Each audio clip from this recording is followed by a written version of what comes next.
This is Dick Strout reporting from Hollywood. Today, my special guest, Woody Allen, was interviewed in San Francisco during the filming of soon-to-be-released Play It Again, Sam, a comedy marking a radically new but as always hilarious departure from the traditional style of Woody Allen's comedy. Born with a one-liner on his lips, Woody became a comedy writer while still in high school. He'd sent his jokes to columnists who paid him more than most boys could count at his age. I talked with him on location, and my first question was, ever wonder where one-liners come from? I can think of them if I have to. I can lock myself in a room and write, because I was a television writer. So I'm used to that discipline of getting into the office in the morning and writing. But the best jokes, frequently, are ones that just constantly occur, and I mark them down on little things and use them later. Woody's comic literary style is distinctive, like Benchley's or J.S. Perelman's. Likewise, his jokes are uniquely his own. It's a kind of surrealistic type of extravagant kind of joke. By extravagant, I don't mean necessarily better, just kind of wilder joke or something. Writing Play It Again, Sam came naturally to Woody, making the experience exhilarating. But when transferred to the stage, the results surprised him. This one flowed pretty well, except now and then I bogged down on something. But it's funny, when the play was finished, everybody thought, including myself, that the first act was great. The second act, was good, needed a little work, and the third act was not as strong. And when we produced the play, it turned out to be exact opposite. The first act worked nicely, the second act worked better, and the third act worked sensationally. And that was something nobody could have known. The element of fantasy, especially the introduction of Humphrey Bogart as Woody's personal good fairy, makes a delightful addition to Sam. As I started to write the play, it was going to be about a guy who had fantasies. I had to decide on a job for him that was interesting and that wasn't typical. And I thought of a film critic would be a guy that would have fantasies frequently. And so I made him a film critic. And then as I was writing the play, his first fantasy, I figured Humphrey Bogart appears. Because at the time, I recall, there were Bogart posters all around, so I said Bogart appears. And with no thought that he would be in the play more than that one scene. And I wrote it in, and it worked. And then the next time he had a fantasy, I figured, geez, it'd be a good time to bring Bogart back. And before I knew it, Bogart was one of the lead characters of the piece. While Woody's earlier pictures were hilarious collections of one-liners, he's adamant that Play It Again, Sam is different. Not one-liners. Sam is a picture of gags like that. What I wanted to get away from in Sam, and not get away from, but it's only that Sam is different, is that kind of very crazy, formless comedy that I usually do, like Bananas or Take the Money and Run. But Sam is a comedy of lines because it's a play, and the basic comedy in Sam is lines. It's dialogue comedy. I've tried to put some physical comedy into it, and so is the director. But basically, it's a comedy of dialogue and people, as opposed to Bananas or Take the Money and Run, which is a dialogue of sight gags. Not a man to laugh easily or deeply, Woody sometimes enjoys his own humor. Despite his tendency to ignore other comedians, he still has his favorites. Well, I still laugh at the old Marx Brothers pictures and the old Chaplin films and Keaton. And I still laugh at S.J. Perelman just as much, and rereading Benchley. What would make me laugh? There's certainly nothing on television that would make me laugh. I'm sure I would have laughed at MASH and some of the better comedy movies over the last couple of years. Not that there were many, but I'm sure I would have laughed at them.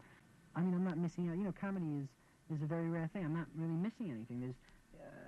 There's no comedy around to speak of that I'm really missing. It's not like there are 3 or 4 great comedians functioning, and I don't see them. From a Broadway play in 1969, Woody adapted Sam to the screen, where it works even better. If it's a comedy, I mean, basically one of those laugh comedies, and the laughs let down on Broadway, you really feel it.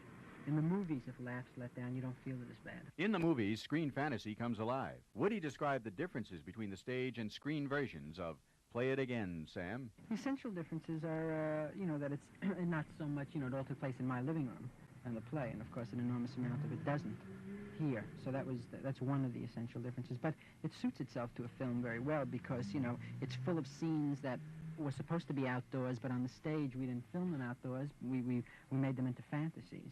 So now you don't have to do that. You can just go outdoors. So if in the play, when I was envisioning picking up girls all over town, I'd have to do it in memory, and you'd change the lights on stage and see what happened. But here in the movie, you can just show all those scenes happening. Throughout the story, Woody vainly pursues all types of women, from a fashion model to a raving nymphomaniac, but all without the slightest trace of success. Off-stage, Woody's plight is not so desperate, however. I go out with a certain amount of women, but I've never noticed any prodigious kind of response from women. I think kind of normal, not as bad as I play in films. I mean, I'm crazy about women. I like all kinds of women. I find older women appealing. I like young girls, and I'm very ardently for women's live. I get a big kick out of women. I have many women friends. Some of my closest friends in the world are women. I have a great, great affection. I don't mean that facetiously in a sexual way. I mean, I have a great respect for women as a sex. I think they're a terrific sex. Always witty, Woody's passion is to write, and he intends to continue at an even faster pace. We'll do several more pictures for United Artists, write, direct, and appear in them. And I'm going to do a few plays. I have a couple of play ideas that I want to get up and on, and I'm going to continue to do exactly what I've been doing, right, for the New Yorker, and occasionally try and go back into nightclubs and do that for a while. Throughout the movie Play It Again, Sam, Woody pokes fun at the human predicament by bringing the hilarious absurdities of life into full view. He enables us to see ourselves in a more relaxed manner, allowing us to stop taking ourselves so seriously. Play It Again, Sam heralds the birth of a more fully aware social comic whose gift of laughter may help us learn to be more accepting of our flaws and appreciative of our strengths. For this, Woody Allen is certainly one of the foremost wits of our time. This has been Dick Strout reporting from Hollywood.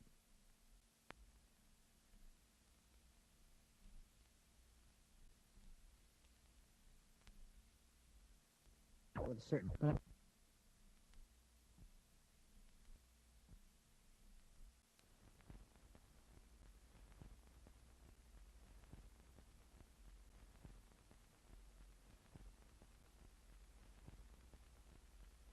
Strout reporting from Hollywood. Today it's my privilege to have as my special interview guest Tony Robert, an accomplished stage actor who is just now gaining recognition on the screen. Tony's first two movie credits came in Walt Disney's $1 Million Duck and in Howard W. Koch's film version of Star-Spangled Girl, in which he starred opposite Sandy Duncan. Now portraying Woody Allen's best friend in Woody's Play It Again, Sam, Tony Robert should easily receive recognition as a top-flight star. To start at the beginning, I asked Tony when he decided to enter the hazardous acting profession. I think I wanted to be an actor before I wanted to be a fire chief or a policeman or a cowboy or any of those things. I wanted to be D'Artagnan for a long time. I think that when I was very, very young, maybe about 6 or 7 years old, there was a broadcast on the radio of Laurence Olivier's production of Henry V. My mother has told me since that I sat riveted to the speaker of the radio for almost 2.5 hours. And I think that that was the beginning. Beginning his acting career on the New York stage and now moving over to films, Tony discussed his dislike for the film techniques of shooting out of sequence, sustaining emotion, and all other differences. I think those are things that are like, they're like asking a painter to paint on inferior canvas or to use only 3 colors instead of having a palette of 18. It's like limiting your tools in a way, which is a challenge of a kind, but the end result will be inferior to someone who is talented and has the use of all his tools in the theater. And I think with a movie, an actor is terribly, terribly limited. He's terribly dependent upon at least 4 people who have the creative right to interfere or to interpret him for the audience. You can't build something intelligently when you are shooting over a period of 10 weeks on a film, and you go back and forth, and you do the end before you do the beginning. And it comes out, in most cases, looking very good, which is the credit of the director and of the medium, but not the credit of the actor, because in most cases it's an accident, because the film is capable of making people look better than they really are. But that absolutely cannot happen on the stage. In 1969, Woody Allen's Play It Again, Sam hit Broadway with Woody in the starring role and Tony Robert as the second male lead, portraying Woody's best friend. Tony told me about Woody's stage presence. Woody laughs easier on stage than anybody I've ever worked with. Woody thinks it's hysterical that people are pretending to be other people anyway. I mean, he finds the whole concept of walking onto a stage in costume and, as an actor and pretending that you are someone else. That's hysterical. That to him is the funniest thing in the world. And if you catch his eye during a scene in front of an audience and something transpires between the two of you that is not in the play, that is at all on a level of Woody to Tony, let's say, it throws him completely. And you have to really stick to the play and not fool around at all with him, because he's not deeply involved enough to handle it and handle the performance at the same time, which is wonderful in a way. Some performers love to play pranks on their fellow actors to keep them on their toes. Tony told me Woody would never be able to do such a thing. No, he would never dare to pull a joke on anybody on the stage because it would get him worse than it would get the person he was trying to break up, and he knew that. Somebody missed an entrance once, and oddly enough, Woody could not ad lib in his own play, which was, I mean, he had written it, and he knew it backwards and forwards, and when left on the stage alone at one time, because I had missed an entrance, he couldn't figure a way out of it. It was a terrible moment for him. Away from the stage, it's a whole different story, however. I think he's the most brilliant ad-libber I've ever known, away from the performance. He's a brilliant ad-libber when he's on talk shows, too, of course, and, when he's doing his nightclub act.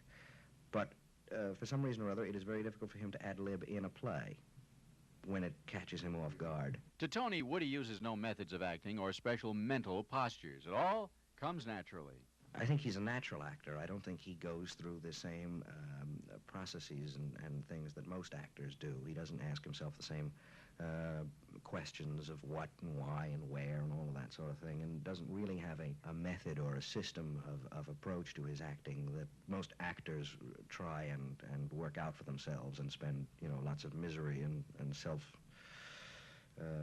introspection and everything trying to find for himself. He's a natural actor. If he believes in the situation that he's in, he will respond accordingly, and be very believable and correct.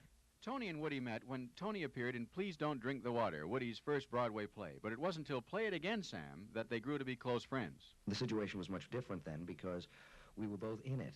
We didn't share a dressing room, but we had dressing rooms right across from one another. And when we opened out of town, that's when we really began to get close to one another because we both shared the same apprehensions every night and the same anxieties and the same nervousness and everything. And he is not one to be to sit alone in his dressing room and wait. He used to come into my room and pace up and down, and we would discuss, the evening and the coming events. And that's when we really started to maybe it was a great equalizer for somehow. I was always in great awe of him, and I felt kind of shy around him because I had such great respect for his talent and admiration for him. We just never really communicated with one another until we found ourselves sharing the experience of opening night jitters, etc. And then we became very, very good friends, and we are today. Being Woody's close friend, Tony Robert is in a good position to comment on Woody's personality as a star. He's the most unstar-like star that I have ever known. His ego is almost non-present, at least 99% of the time. He doesn't demand any kind of extra treatment or any kind of attention that you might expect someone in his position to expect. That was Tony Robert, one of the stars of Woody Allen's hilarious new comedy, Play It Again, Sam, a film that takes a bold step forward from Woody's usual style of sight gags and enters the realm of dialogue comedy with a sensitive eye to the common problems that flavor living, making it all worthwhile. This has been Dick Strout reporting from Hollywood.